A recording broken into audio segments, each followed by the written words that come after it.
सरस्वत्या सूक्तिरमृतलहरी कौसलहरी पिबन्त्या सर्वाणि श्रवणचुणुकाभ्यामविरलम् चमत्कारश्लाघा चलितशिरसः कुण्डलगणो झणत्कारैस्तारैः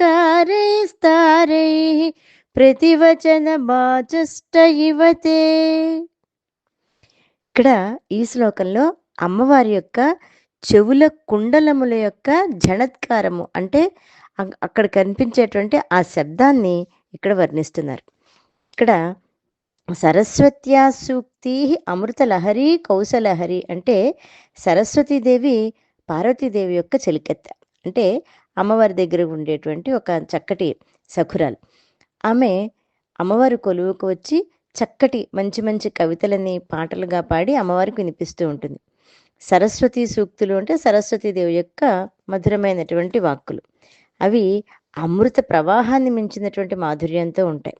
అమృత లహరి అంటే అమృత ప్రవాహములు అని అర్థం. అమృత ప్రవాహం మధురాతి మధురంగా ఉంటుంది. ఆ అమృత ప్రవాహం యొక్క కౌశలహరి అంటే అందులో ఉండేటువంటి నేర్పుని హరిస్తున్నాయని అర్థం. అంటే సరస్వతీదేవి యొక్క మధురమైన కవితలు, సరస్వతీదేవి వినిపించే మధురమైన సంకీర్త వచనాలు అమృత ప్రవాహం యొక్క సౌభాగ్యాన్ని, మాధుర్యాన్ని, మృదుత్వాన్ని మించిపోతున్నాయి. అంటే సరస్వతీదేవి యొక్క మాటలని అమ్మవారు చాలా చక్కగా ఆత్మీయంగా ఆహ్లాదంగా వింటోంది. అంటే ముఖే ముఖే వాణి అని చెప్తారు. సరస్వతీదేవి ప్రతి ఒక్కరిలోనూ ఉంటుంది. అమ్మవారిని స్తోత్రం చేసేటువంటి శంకరాచార్యుల వారు అద్భుతమైనటువంటి స్తోత్రాలతోటి ఆవిడని స్తోత్రం చేశారు. శంకరాచార్యుల్లో సరస్వతీదేవిని. ఇంకొంతమంది తమ యొక్క చక్కటి గాన మాధుర్యంతో, చక్కటి గాన కౌశలంతో అమ్మవారిని స్తోత్రం చేస్తారు. అలాగే మనకి ముత్తుస్వామి దీక్షితారు కానీ, శ్యామశాస్త్రి గారి గురించి గారు విన్నట్లయితే సాక్షాత్తు తమ యొక్క మధురమైన గానంతో పిలుస్తుంటే ఆ తల్లి ఎదురుకుండగా వచ్చి కూర్చుందా అన్నట్టు ఉండేదిట. అటువంటి సరస్వతీదేవి వారి యొక్క వాక్కు రూపంలో కానీ గాన రూపంలో కానీ ఉంటుంది. ఇక్కడ సరస్వతీదేవి యొక్క అంటే రకరకాలైనటువంటి పండితులు తమ యొక్క అద్భుతమైన కళలతో అమ్మవారిని స్తోత్రం చేయడం కూడా సరస్వతీ స్వరూపమే. అటువంటి ఇక్కడ సాక్షాత్తు సరస్వతీదేవే మధురమైనటువంటి గానంతో పాడుతోంది. తియ్యటి తేనె పలుకుల వంటి చక్కటి స్తోత్రాలు రచనలు చేస్తోందిట. అయితే ఇక్కడ శర్వాణి పిబంత్యా శ్రవణ చుడుకాభ్యామ విరళం అంటే శర్వుని యొక్క భార్య శర్వాణి అంటే ఈశ్వరుని యొక్క భార్య. ఓ పార్వతి, నువ్వు సరస్వతీదేవి యొక్క సూక్తులని చెవులనేటువంటి పుడిసిళ్లతో, అంటే ఇక్కడ చుడుకము అంటే పుడిసిలి, అంటే మనం చేత్తో పుడిసిలి పట్టామంటారు కదా, అటువంటి దాంతో తాగుతాం మనం. సరస్వతీదేవి యొక్క గాన మాధుర్యాన్ని అమ్మవారు చెవులతో వింటోందిట. ఎలా వింటోంది? పుడిసిళ్లతో అమృతాన్ని తాగినట్లుగా చెవులతో సరస్వతీదేవి యొక్క మధురమైన స్తోత్రగానాన్ని ఆవిడ వింటోంది అని భావం. సరస్వతీదేవి యొక్క గాన మాధుర్యాన్ని అవిరళం అంటే ఎడతెగకుండగా అదే పనిగా తల్లి వింటోంది.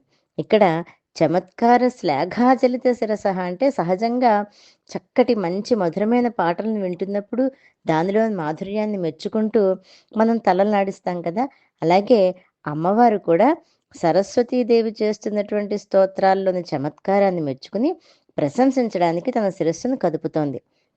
అలా అమ్మవారు కదుపుతుంటే ఆ సరస్వతీదేవి యొక్క కవితలను మెచ్చుకుంటూ ఆ తల ఆడిస్తోందిట. కుండలగణో జణత్కారై స్తారై ప్రతివచనం ఆచష్ట యువతే అంటే ఎప్పుడైతే సరస్వతీదేవి యొక్క స్తోత్రాలను మెచ్చుకుంటూ ఆ తల్లి తల ఆడిస్తోందో అప్పుడుట ఆ చెవులకు ధరించినటువంటి కుండల గణాహ అంటే ఆ కుండలములు, చెవులకు పెట్టుకునేటువంటి ఆభరణాలు ఝణఝణమని శబ్దాన్ని ఇస్తున్నాయి. జణత్కారములు అంటే జణత్కారములు తారై అంటే చాలా బహుళంగా చాలా ఎక్కువగా ఉన్నాయని అర్థం. అంటే చెవికున్నటువంటి ఆ కుండలాలకు ఉండేటువంటి మువ్వలు గలగలమని శబ్దం వినిపిస్తోంది అనమాట. ఆ ధ్వనులు ఎలా ఉన్నాయంటే సరస్వతీదేవి యొక్క గానాన్ని అంగీకరిస్తూ ఆవిడ చెప్తున్నటువంటి విషయాన్ని ఆవిడ చాలా ఆనందిస్తూ బదులు సమాధానం ఆ రకంగా చెప్తోంది. అంటే చెవులతోటి ఇలాగా చాలా బాగుంది అని చెప్తోంది అని అర్థంట. ఇక్కడ ప్రతివచనం అంటే చాలా చక్కటి ఆమోదం, చాలా బాగుంది అని చెప్పడం. ఆచష్టే ఇవ అంటే చెప్తోందా అని అర్థంట.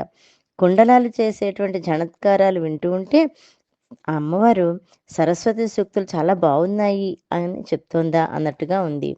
ఇక్కడ సరస్వతీదేవి నోటితో మాత్రమే మధురంగా పలుకుతుంది కానీ పాట కూడా పాడగలదు. కానీ అమ్మవారు తన నోటితోనే కాక అవసరమైతే తన ఆభరణాల చేత కూడా అంతకన్నా మధురంగా పలికిస్తుంది అనే విషయం ఇక్కడ తెలుసుకోవాలనేటువంటి చక్కటి భావన. ఇందులో తారైహి అంటే అధికంగా అనే అర్థమే కాకుండగా ఓంకారము అని కూడా అర్థం ఉందిట. ఇక్కడ ఓంకారము అంటే అంగీకారం అని అర్థం తీసుకోవాలి. మనం ఎవరైనా ఎప్పుడైనా ఏదైనా చెప్పినప్పుడు అంగీకారంగా హ్మ్, ఆ అని అంటూ ఉంటాం కదా! అలాగే మన పూర్వీకులు ఓం అనే మాటని చాలా బావుంది అనే అర్థంలో కూడా మేము అంగీకరిస్తున్నాం అనే అర్థంలో వాడేవారట. దాన్నే తద్వా ఏతదనుజ్ఞాక్షరం యది కించాను జానాతి ఓ మిత్యేవ తదా అని ఛాందోగ్యంలో కూడా చెప్పబడింది. కనుక సరస్వతీదేవి అతి మధురమైనటువంటి సూక్తులని అమ్మవారు అంగీకరిస్తూ, మెచ్చుకుంటూ తల ఆడిస్తుంటే ఆమె కుండలాలు ఓం అని ధ్వని చేస్తూ ఆమె యొక్క అంగీకారాన్ని సరస్వతీదేవి యొక్క సూక్తులు చాలా నచ్చాయి అనేటువంటి విషయాన్ని తెలియజేస్తోందా అన్నట్టుగా ఉంది. అయితే ఇక్కడ ఒక రహస్యం ఏంటంటే సరస్వతీదేవి వాక్కుల్లోని అమృతాన్ని అమ్మవారి యొక్క చెవులు త్రాగాయి. నాలుకతో తాగితే నాలుక తన యొక్క అంగీకారాన్ని మాటలతో చెప్తుంది. కానీ చెవులకు కలిగిన అనుభవం కాబట్టి నాలుక మాట్లాడలేదు కనుక చెవులకు ఆనందం కలిగినా తమకు కలిగిన ఆనందాన్ని చెవులు పైకి చెప్పలేవు కనుక చెవులు తమ కర్ణాభరణాలతో ఝణఝణమనేటువంటి ధ్వనులతో ఒక రకమైన శబ్దంతో ఓంకారనాదంతో తమ అంగీకారాన్ని ఈ రకంగా తెలియజేస్తున్నాయి అనేటువంటి అద్భుతమైన భావనని ఇక్కడ మనం గ్రహించాలి.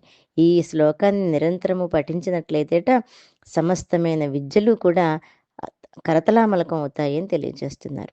శ్రీమాత్రే నమః.